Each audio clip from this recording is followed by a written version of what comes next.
Live from Washington, D.C.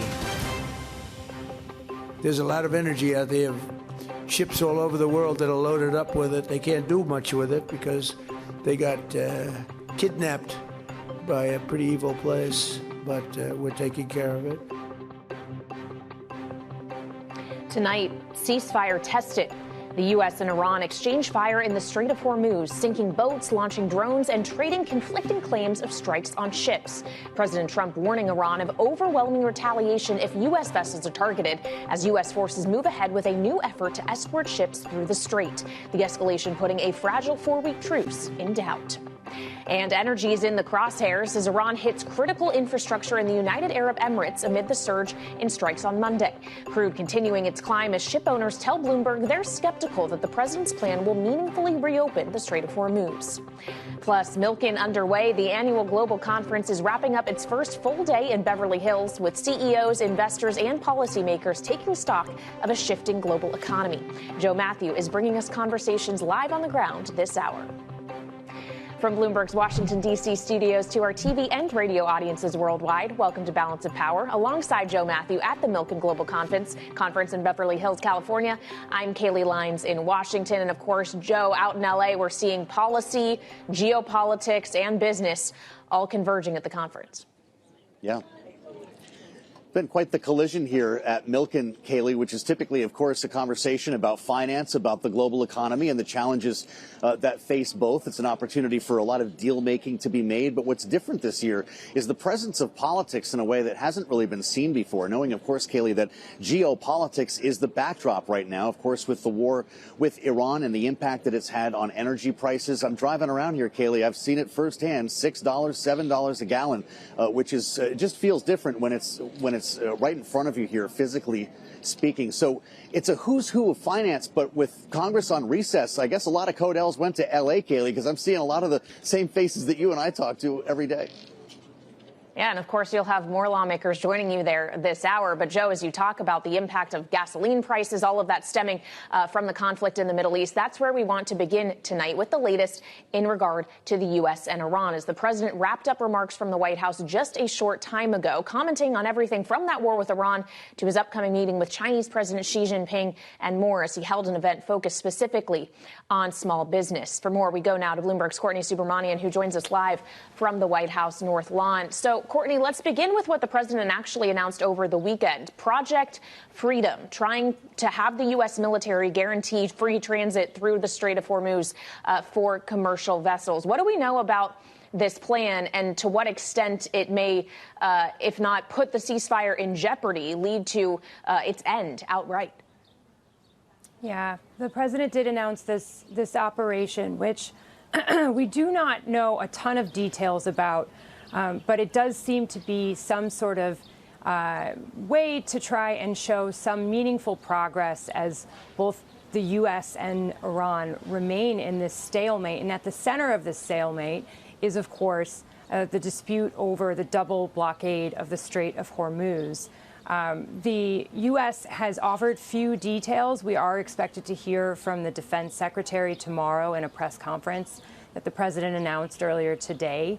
But it is clear that he is trying to, get some of that international buy-in that he has failed to achieve so far in trying to get more countries to participate in reopening this strait, which is, of course, critical and key to these peace talks moving forward.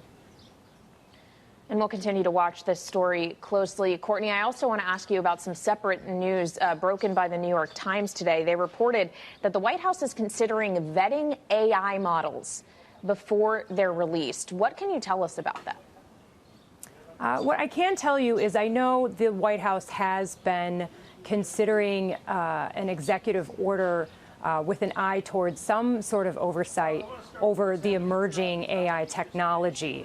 Folks I've spoken to have cautioned that this is still in the drafting stage, so it's not entirely clear that this is exactly what will materialize. But I think this is a real effort by this White House to try and harness some of this technology.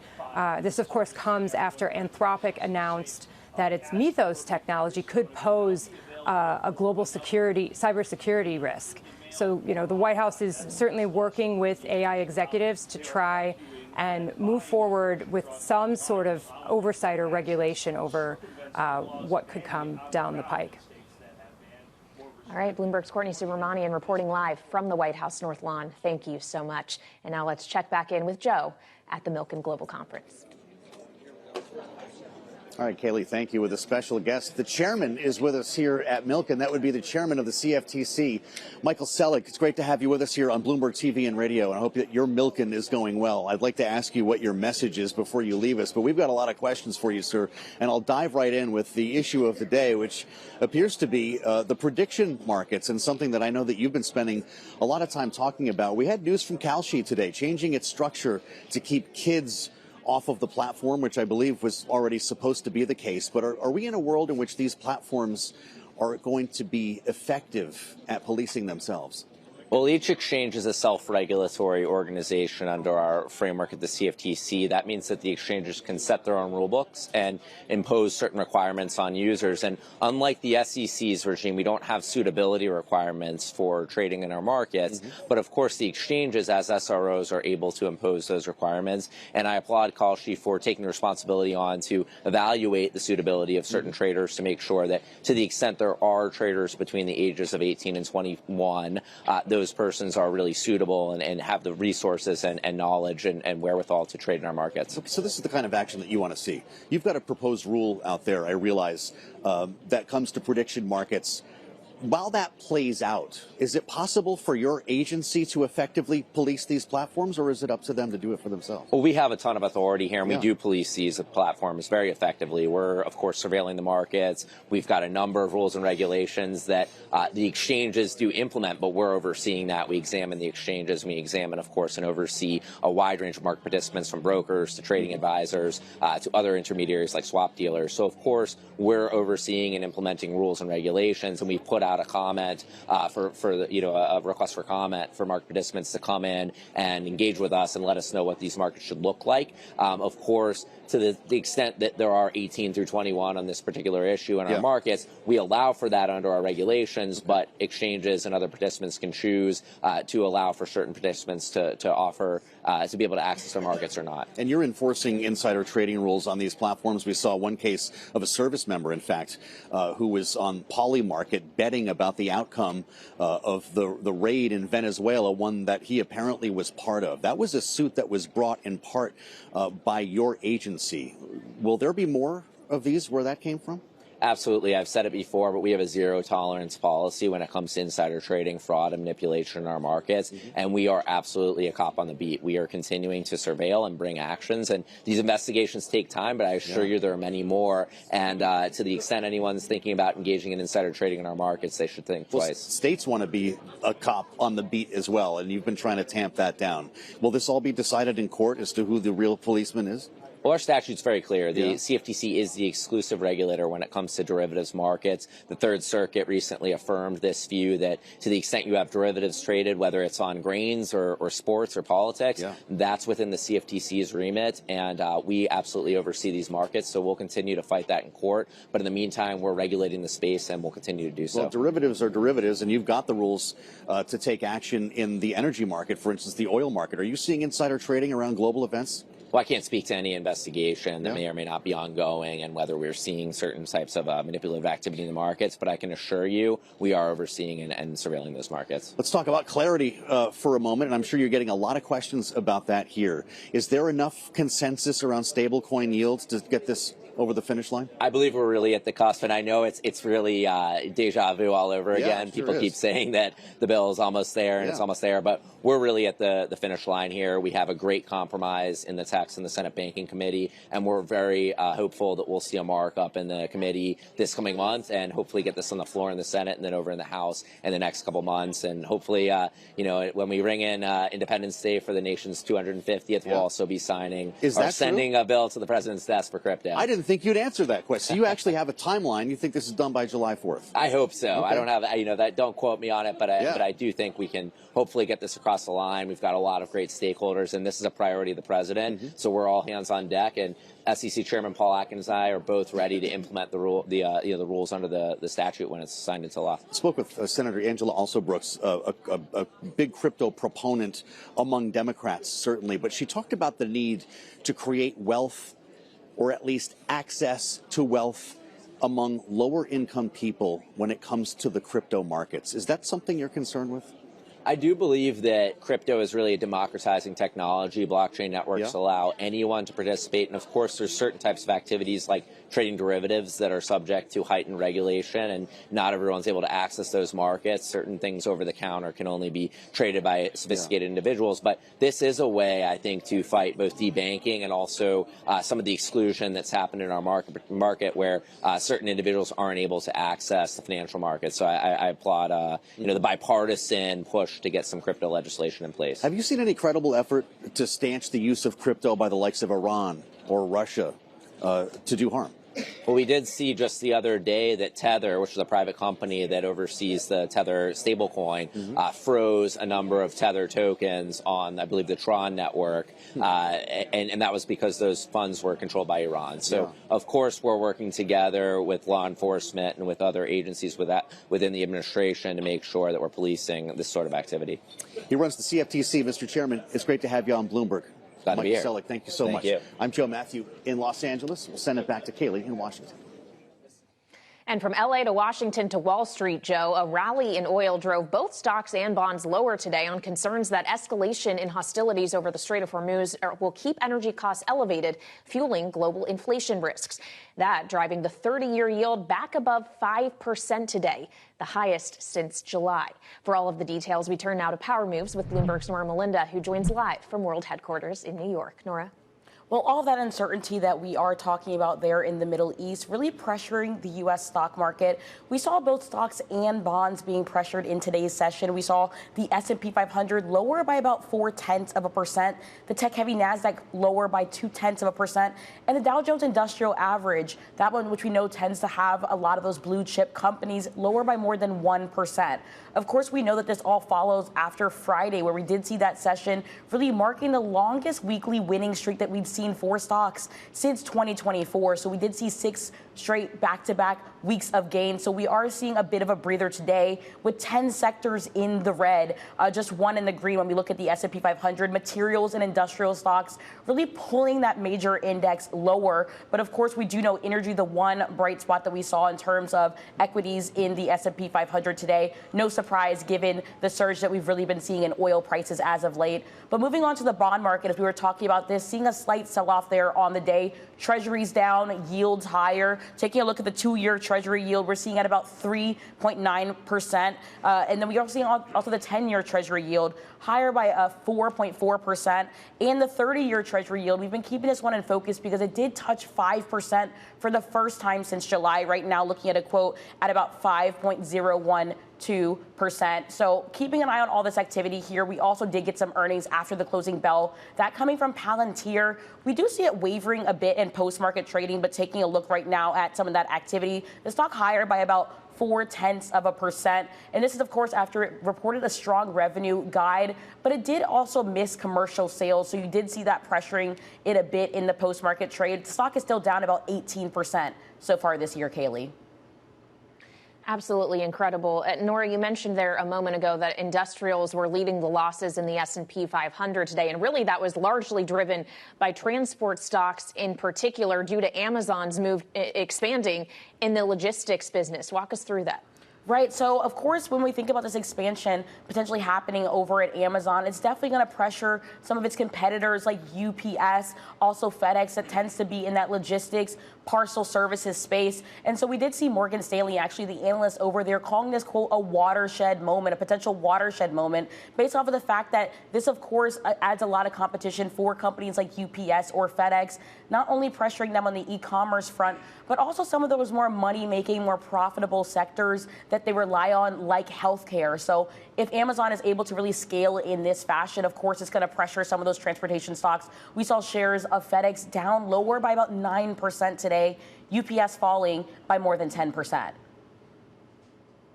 All right, Bloomberg's Nora Melinda, thank you so much. And stick with us. We'll have more ahead from here in Washington and live from the Milken Global Conference out in LA, here on Balance of Power on Bloomberg TV and radio.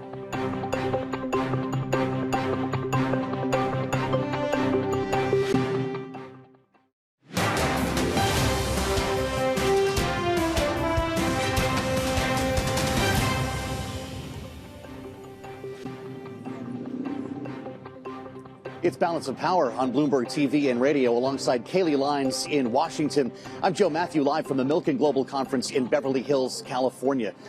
Thanks for joining us here on the Monday edition of Balance of Power as we turn our attention to news with U.S. forces creating a, quote, free lane in the Strait of Hormuz. That according to CENTCOM Commander Admiral Brad Cooper. The move is part of the administration's Project Freedom that the president talked about over the weekend, and the development coming as Iran fires cruise missiles and drones to target U.S. flagged ships in the strait. What do the back and forth developments mean for the transport of goods and oil into major shipping hubs like right here in California? Let's ask an expert. Joining us here now live at the Milken Global Conference is Gene Seroka, the executive director of the Port of Los Angeles. Gene, it's great to see you. Welcome. You as well, I should say it's nice to be in your town, but welcome back to Bloomberg. What do you make of this new approach by the administration? We've got a double-sided blockade, but now a president who wants to start escorting at least some ships through the strait. Is this a plan, and is it sustainable? It's welcome news, but we'll have to see how it goes. And it's probably a situation where you don't want to be first. Yeah. And let's see how this opens up. We're on day 67, and that means nearly 7,000 vessels that normally would have crossed back and forth over the strait have not had the opportunity to do so. Well, it's okay. So that's interesting. What are you hearing from shipping companies when they talk to their insurers about, hey, should we get in line here? Should we follow the president in gunning it through the strait? In the early hours since this announcement, Joe, it's definitely been a wait-and-see attitude. Okay. The insurance premiums, war risk premiums, and the heightened freight rates have all been discussed over the past 2 months. Very expensive proposition just to try this. But the thought process, number one, is the safety and security of the crews that have been on those vessels. And they're not about to tempt fate here, obviously, without insurance coverage. So give us state of play at the port itself. Gene, are things getting quiet? What's the impact on your business? It's been remarkable, Joe. The cargo moving between Asia and the United States has been unimpeded. I was in China just in the past 2 weeks, and I saw from a number of ports firsthand in Shanghai, Guangzhou, and Hong Kong that the cargo schedules and the ships are moving in and out as planned. There's not a big backup of Middle East cargo because shortly after the war started on February 28th, all services got stopped right at that point. Okay. So we're seeing real good fluidity. The price of vessel fuel has doubled over this time. That cost is being passed on through the supply chain. Fascinating. You mentioned China. I have to ask quickly since you brought it up. The president will be there to meet with President Xi next week. What message do you want him to bring? Well, we got to keep the temperature down and trade flowing. China still is 40% of our business portfolio and our largest trading partner by 2.5 times. If we can keep these products moving with the rules of engagement set, that's all businesses have asked. Tell me the ground rules so I can operate around them. Okay. If we start seeing physical shortages in Asia, as most all are predicting, does that lower the traffic of shipping into your port? It really depends right now. We're hearing more on the jet fuel side than anything else. The bunkering capability, as we call it, filling up these big container ships, can be done in a myriad of places, including here in Los Angeles and Long Beach, where the supply remains strong. Fascinating. So in the weeks ahead, this is going to be a critical time to gauge the real impact. Many have told us that what we've seen so far is nothing, that in the weeks ahead, if the strait remains closed, that's when you'll start seeing the difference. Do you believe that's the case? I do. Supplies are dwindling in Southeast Asia, particularly, and with jet fuel in Europe. We supply 2/3 of the jet fuel to LAX airport out of the Port of Los Angeles, and those inventory levels remain good here. Interesting. I held a panel today at Milken, and I was delighted to see that you were there, Gene, about the geopolitics of supply, which is what you and I talk about whenever we are together. One of the audience questions had to do with tariffs, and it was the first time that word came up in the conversation. How much of a concern is this for shippers using your port? Is it still top of mind, or is this the new normal? It is, and even for the most seasoned professional, Joe, it's kind of tough to keep up with. Yeah. The Section 122 tariffs of the Trade Act 1974 are set to expire on July 24th. And while the 310 section investigations continue, most importers are wondering now what comes after this July 24th deadline of the 150 days. So trying to gear up to understand landed costs as we head in directly to the traditional peak season of imports here in L.A. So you put that all together here, and you've got fuel doubling in price, to your point, that we're pumping into these tankers and cargo ships. You've got that additional impact on prices that are being passed along through the chain, to your point.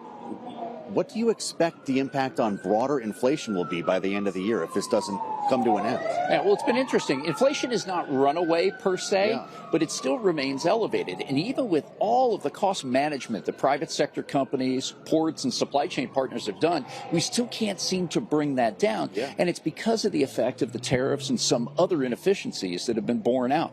Coffee and bananas are up over 10% at the store by recent count. So this continues to be pressurized on those goods, and not just the finished retail, but the parts and components for American factories. The impact of diesel at a record high is huge as well. It's not just the boats coming into your port, it's the trucks that are picking up the goods and leaving with it. How disruptive has this been for the ground shipping industry? That's right. Here in Southern California, diesel prices are up 50% versus a year ago. And as you remember, Joe, about 2/3 of all the cargo that moves in and out of the port moves by truck to its next stage. So that's really putting a lot of pressure on the truck community, most of which are small to medium-sized business people. So this is a double whammy, you could argue, tariffs and the energy costs due to this conflict for shippers. They all have this in common. When are you going to know what the impact is at the end of the year, the holiday shipping season, when everyone's calling you to do an interview to find out if their presents are going to show up on time? Yeah, I think that the vital statistics of the port, a readout I get every morning, look great. The velocity of cargo, how quickly the longshore members are rolling these ships in and out. All of that looks really good. And even our April numbers will be a little bit elevated. So compared to a 5-year average, we're doing really well on cargo volume. Let's not forget, though, that we're really behind pace on agricultural products being exported. Soybeans, wheat, nuts, dates, etc., are really down because countries that we normally trade with have made deals with others. That's fascinating, Gene. Will China join that list if this meeting does not go well with President Trump? Last year, soybeans to China from the United States were down 90% year on year. This is one of the areas that we hope the two leaders can talk about, because we only consume about 1/3 of all the crops that we harvest in the United States. Balance 2/3 go to renewable energy and overseas markets. This is a key part of our export forecast. Really interesting. He's on the front lines, Kaylee, of this story that we talk about every day. Gene Seroka, Executive Director of the Port of Los Angeles. Thanks for having us in your town. And Kaylee, in case you're wondering, we're right here on Wilshire Boulevard, so the sirens probably aren't going to stop.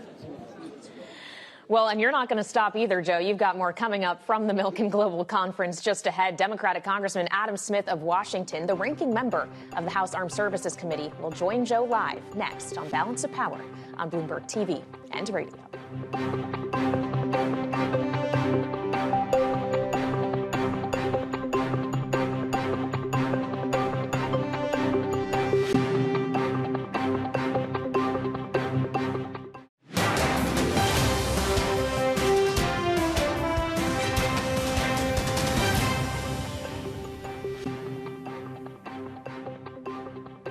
TV and radio alongside Kaylee Lines in Washington. I'm Joe Matthew, live at the Milken Global Conference in Beverly Hills, California. Coming up soon, we'll be joined by Congressman Adam Smith to discuss the current state of the war in Iran, the Trump presidency, and a lot more. He's the ranking member of the House Armed Services Committee. But let's send it back over to Kaylee in our Washington bureau. Kaylee? Yeah, Joe, we want to try to set the stage by bringing you the latest on the U.S. and Iran, which exchanged fire in the Persian Gulf today as the Trump administration launches a new mission dubbed Project Freedom to help stranded ships exit the Strait of Hormuz, with 2 U.S. flag vessels crossing the strait earlier today. In a Truce social post, President Trump said the U.S., quote, shot down 7 Iranian fast boats, while also noting that Iran had taken some shots at unrelated nations, including a South Korean cargo ship. Joining me now for more is retired Colonel Wayne Sanders, senior defense research analyst with Bloomberg Intelligence. So, Colonel, let's first begin with the plan here for Operation Project Freedom. Is the fact that 2 vessels were able to transit the strait today a sign that it can work, and what will it take to maintain it? Yeah, I think U.S. CENTCOM, talking about the 2 vessels that traversed, today was going to be a battle of boundaries. It was going to be testing the limits and seeing what both sides were going to do and if either side was going to flinch. So the fact that the U.S. was able to produce 2 vessels to actually make it out, I think is a very good sign in terms of the response that came up. I also think when you look at the fact that Iran did launch some missiles today, it's the first time really since April 9th that shots were fired in this way. But I think it's important, though, if you look at the surge at the beginning of the war, 403 in a day. The first few days in was about 221. After about March 9th, it oscillates between 60 and 150, depending on the day. And today we only saw 19. So I think really you're looking at Iran trying to test the waters as well as the U.S. doing the same thing. Well, and when you say we saw 19, a lot of those were sent in the direction of the UAE, which said that it dealt with 12 ballistic and 3 cruise missiles sent by Iran today. We hadn't seen an attack like that on another Gulf state really since the ceasefire began, Wayne. And I wonder what signal it sends to you and how easily this can spill into wider re-escalation. No, absolutely. I look at it in terms of it was very calculated by Iran to do what they did.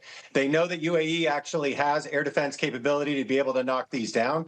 So they took that shot, but they did not come after, U.S. bases in the region from that perspective. They did not shoot a high enough volley that would actually potentially make it in based off of the air defense capabilities that are in the region. And UAE has been sophisticated in terms of their capability to look at how they're actually going after some of these air defense systems and what interceptors they're actually going to use. So I think it was actually very calculated today as to what Iran did. Well, so then what about the calculations of the administration? As we know, there's been discussion in the last week or two, given the stalemate in the diplomatic process, of the idea that President Trump could decide to do something targeted to try to get Iran back to the table in a more meaningful way. What could that look like? When you just moments ago were speaking of how degraded Iran's capabilities seem to be in terms of the reduction of the amount of missiles that they were able to launch today. Is that not evidence that we've already taken out a lot of the targets that were there to be taken out? Yeah, absolutely. I think the Trump administration right now is trying to make sure that they are also mitigating asymmetric threats, asymmetric risks, right? You still have proxies in the region that can respond, that have still capabilities in there. When you're looking at the Strait of Hormuz, you still have IRGC fast boats that are moving in the region. You still have the availability for a shoulder-fired rocket from the shore, especially in some of the choke point areas of the Strait of Hormuz. So I think that these are really some of the areas that you're going to see from Iran. Now, top escalation risk for the United States, obviously, is targeting, and any successful strikes against a U.S. ship in the region would be number 1. Number 2, targeting or successfully striking U.S. bases in the region. And then you're also seeing the third would probably be significant damage to any of our Gulf state allies in the region. Now, the fact that UAE was able to drop those down today, I think tomorrow, if they continue with this, you may actually see some more response from the Trump administration. All right, we'll be watching. Retired Colonel Wayne Sanders, senior defense research analyst with Bloomberg Intelligence. Thank you so much. And to continue this conversation, we'll head back to Joe at the Milken Global Conference. Joe.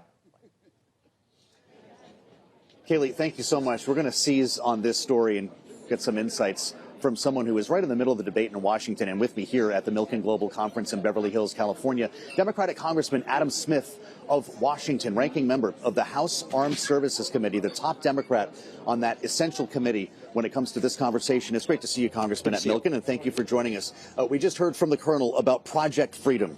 As the top Democrat on the most important committee related to this matter, have you been briefed whatsoever on this new plan? I've talked to my staff, who have talked to people at the Pentagon, but the Pentagon has not directly briefed Congress or either the House or the Senate Armed Services Committee.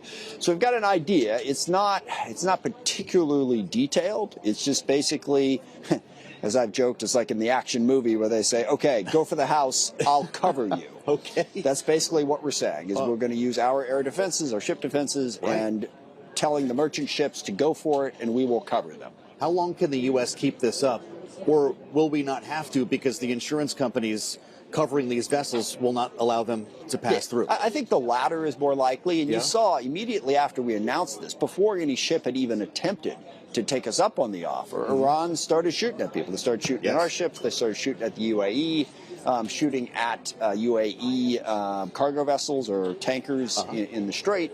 So, yeah, I mean, it's highly unlikely that insurance companies will want to take the chance that we will be able to successfully cover, a large merchant ship working its way through the Strait, as long as Iran is saying, we're still trying to stop you. The President's been talking mainly about fast boats as the threat inside the Strait, but what do you know about mines? How comprehensive has Iran been in mining the Strait of Hormuz? Well, frankly, I think the real threat is more drones. Okay. But from what I understand of the intel that's been provided to us, Iran has not mined the Strait to a significant degree. Got it. There's some specific answers behind that, but it's classified. Mines aren't the big problem. The big problem, the fast boats we're concerned about, but even more problematic, is the drones. Because they're small, they're cheap, they're easy to send. And again, it's the not knowing. I mean, if you were to ask me, like we're betting on a football game or something, make it more topical. Do I think the Knicks are going to beat the Sixers? Sure, I think the Knicks are probably going to beat the Sixers. Okay. Am I going to bet, I don't know, $15 million on it? Send a ship down there and hope that it makes it through? Yeah. No. Okay. So that's the problem. Who's going to make that bet? Well, so we've got 60,000 Americans bobbing around on ships and on bases in the theater. If we don't get a deal here, do you believe the president wants to use them? We were talking about seizing Carg Island. We were talking about lining the Strait with men and women. Is that next? Well, here's the quick summary. I mean, despite what the Pentagon says or doesn't say, at the end of the day, their plan, such as it was a 4 to 5 week bombing campaign was going to force Iran to capitulate. That was their plan. Now, people could have told you that it was highly unlikely to be successful, but that's what they hoped for. Okay. Well, 4, 5, 6 weeks, now 2 months into it, we realized that that didn't work. Iran did not capitulate. In fact, they upped the ante by taking control of the Strait. Yeah. So now we're stuck. And what the president is hoping that we can keep the pressure on Iran until eventually they do capitulate. But what's the connection between our actions and that alleged capitulation? It doesn't seem to be happening. The hardliners seem to be dug in. They are capable of maintaining some level of ballistic missiles and drones to threaten us. So, yeah, he's got some options on the table. But if we take Carg Island, if we try to go in and seize the uranium, if we resume the bombing campaign and make it more aggressive, there's really not much evidence that that is going to bring Iran to their knees. Yeah. Admiral McRaven was at the dinner I was at last night, and he said the history of bombing campaigns successfully winning a war just isn't very high. You had a noteworthy exchange with the Secretary of Defense, Pete Hegseth, when he came to Capitol Hill to testify. And I thought it was a remarkable question that you asked him with regard to the nuclear threat from Iran, which the president, of course, said had been obliterated last year in Operation Midnight Hammer. He referred to the ambitions that had not gone away. You asked him if it's possible to bomb ambitions. Yeah. Have you come up with an answer yourself to that? Look, I know the answer to this, and please understand that the nuclear thing is the imminence of the nuclear threat from Iran is something that the president is grossly exaggerating to justify the bad calculation that he made to get us into this war. Because, again, his calculation was, we'll huff and puff and blow them down, basically. 4 to 5 weeks, we'll bomb them, they'll capitulate, they'll give up. Yeah. That didn't work. It sort of looked like a stupid thing to do, so he comes back with, well, we had to do it because a nuclear weapon was imminent, all right? It wasn't imminent. It was not, you're saying? No, it's not really debatable that it wasn't imminent. And Trump and Hegseth have been saying, forget imminent. They're saying it didn't exist. The midnight hammer blew it out. Now, that was never accurate. But understand this. From the moment we started this war, forget midnight hammer from a year ago. From the moment we started this war, we have not degraded Iran's nuclear capability at all. They are no further behind on their nuclear ambitions, wherever that was, than they were at the start of this war. So, no, I do not think that was the focus. And I think, Secretary Hegseth was not being honest with us in claiming that, oh, my God, they had a nuclear weapon. We had no choice. That was not the case. His own words contradict him by saying that that capability had already been obliterated. Fascinating. War powers, lastly. 60 days is now behind us. You're talking to Republicans. I talk to Republicans off the record who say that 90 is going to be a big deal, that, in fact, there will be members of the Republican conference, maybe more noteworthy, Republican senators who plan to demand an authorization for the use of military force at 90 days. Do you believe that? Or does this White House try to blow through that? I want people to understand that the 60 days, 90 days isn't the War Powers Resolution. Presidents, going back to when it was first passed, have always contested that in a bunch of creative ways. The issue that is pressuring Republicans is that this war is unbelievably costly. What gallon of gas is up an average of like $1.30 now across the country. We're seeing the impact on fertilizer, farming. The global economy is in the toilet because of this. So they use that 90 days. Well, I think it's not so much the 90 days as it is things aren't going well. And so they are more anxious to try to find some off-ramp of this war. And if 90 days is a trigger, fine. To answer your most direct question, do I think that the Republicans in Congress are going to finally stand up and actually try to rein in President Trump in any way? Even though they may personally say they want to, will they do it? I haven't seen any evidence of them doing it to date, so past performance, predictor, future behavior, unlikely, but I guess it's possible. Let's keep this conversation going back in Washington, Congressman. It's great to see you out here in L.A. Democratic Congressman Adam Smith of Washington, we thank you. Let's check back in with Kaylee in D.C. Kaylee? Well, Joe, we still have much more ahead, including a conversation with Scott Turner, the U.S. Secretary of Housing and Urban Development. His conversation with Joe about the Trump administration's plans to make home buying more affordable. That's next on Balance of Power on Bloomberg TV and radio.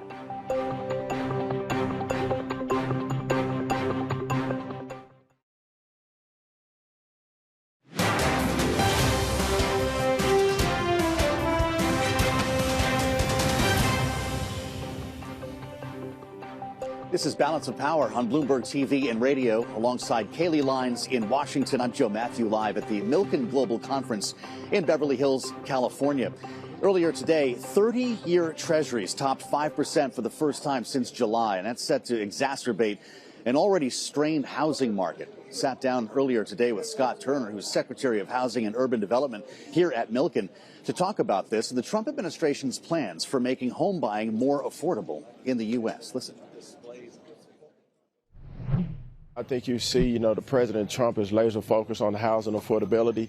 He's focused on keeping our country safe, from a regime having a nuclear weapon, but also laser focused here domestically to make sure that the Americans can achieve the American dream. And so as we see the fluctuation in interest rates, we're also, looking at the regulatory environment to bring down burdensome regulations to make it easier for builders to build and for buyers to buy. So I'm grateful for the President's leadership and that HUD. We're following that and encouraging localities to do the same. You were pointing specifically to your rescission of the IECC, an energy efficiency requirement that the Biden administration put in place that you say added over $30,000 to building a home? Yes, sir. So this is the final determination for 2024 during the Biden administration. Really, it's the International Energy Conservation Code, and it added up to $30,000 per project when builders are already building to these energy codes. And so we rescinded that to make it easier for builders to build, which will make it better for buyers to buy.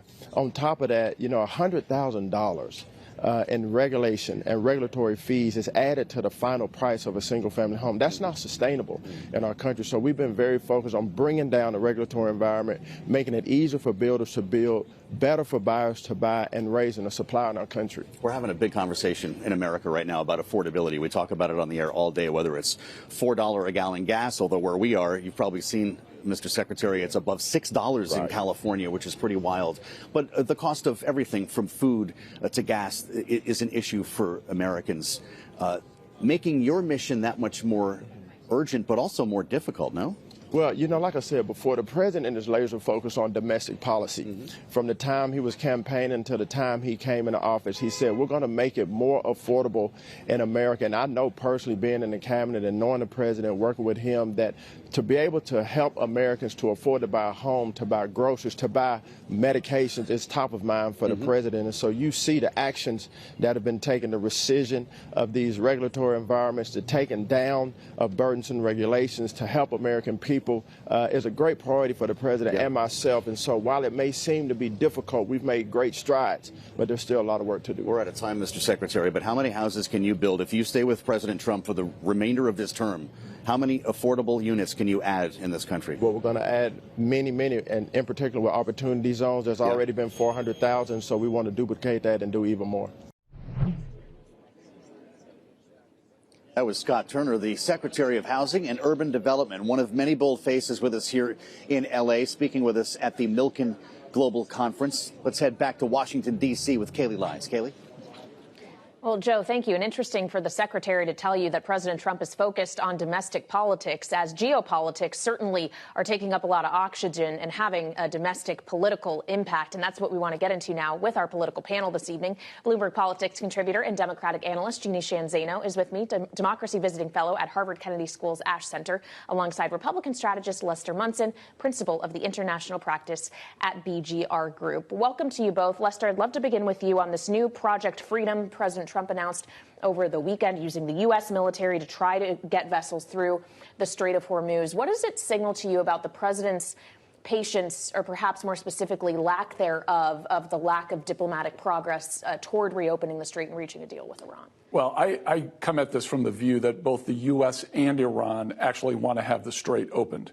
Each has political constraints. Iran in particular has to do this in a certain way, or that regime, which seems very fragile to me, could collapse. They don't have a leader at the top. The IRGC has taken over.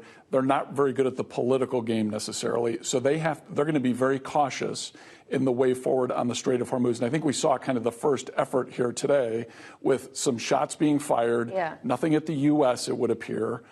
So the Iranians are being very, very careful about this. But I think the long-term trend is a positive one. Both sides want this thing open, but it has to be in a certain political environment to do it the right way. Well, and as Lester mentioned, that shots were fired off today, and in some cases the U.S. military having to act to intercept. Jeannie, is that not hostile activity? Because the president declared at the end of last week that hostilities have been terminated. Therefore, forget the clock in terms of the War Powers Act and the 60-day count up, I guess, or down. It absolutely is. And this is something a lot of legal scholars noted, that a blockade is an act of war. And you're not allowing free navigation of the waterways. That is an act of war. Iran is doing it. We are doing it, which means we are at war. And in fact, the same time the president sent the letter to the leaders in Congress saying that the clock had stopped and there was no reason to think about that deadline, he was in Florida telling retirees that we are at war. And so he wants to have it both ways. And I think one big question here is, where is the diplomacy in all of this? There is no military solution to this problem. The answer is diplomatic. It always has been. It always will be. And yet, Kaylee, our top diplomat, the Secretary of State, has been out of the country only once since the war started, and over the weekend he was DJing a wedding in Florida. Where is the diplomacy in this administration with people that have the interest that Lester was just talking about? Over 90 countries have an interest in the strait being opened. Let's get together with them, let's talk, and let's get this thing worked out. There is a workable solution, but we need diplomats on the ground to do that. And of course, the strait not being opened at this time is having an economic impact, Lester, and translating into higher prices at the pump here at home. That's actually something Republican Senator Ted Cruz of Texas acknowledged when he spoke to Bloomberg from the Milken Conference earlier today. Anytime you have a military conflict in the Middle East, that's going to have an upward pressure on gas prices. So gas prices have risen to about $4.50 a gallon. So it's gone up about halfway from the distance it fell.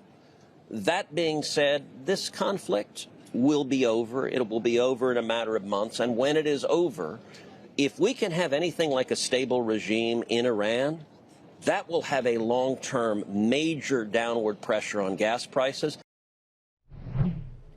Over in a matter of months, Lester, the midterms are 6 months away to the day today. Do Republicans really have a matter of months to allow gas prices to remain high? They probably do. It's risky, to be sure. I think President Trump, may be more interested in his legacy and getting a win in Iran than the results in November. However, I would say, President Trump's numbers are not great. They've been going down a little bit. Democrats aren't in much better shape overall with the electorate. So it's going to be whose base is more motivated to get out. I expect things to go pretty negative. Each side's going to beat up on the other. We'll kind of go. We've seen this movie before.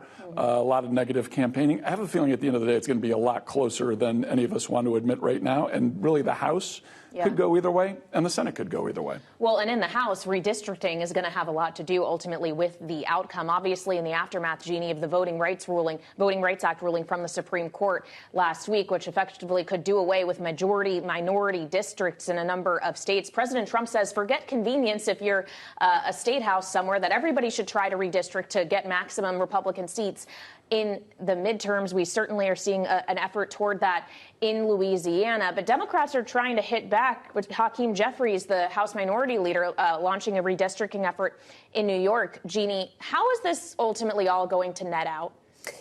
Yeah, and Kayleigh, it's so interesting because before this decision, you and I talked about the fact, or I said when we were talking about the fact that if the Supreme Court goes the way it did, that New York and Colorado would follow the southern states that are attempting to redistrict now. And that's precisely what's going to happen. We see Hakeem Jeffries doing it in New York. We're going to see it in other blue states like Colorado. And this is why this is a loser for the American public. These redistricting wars have been a loser from the start.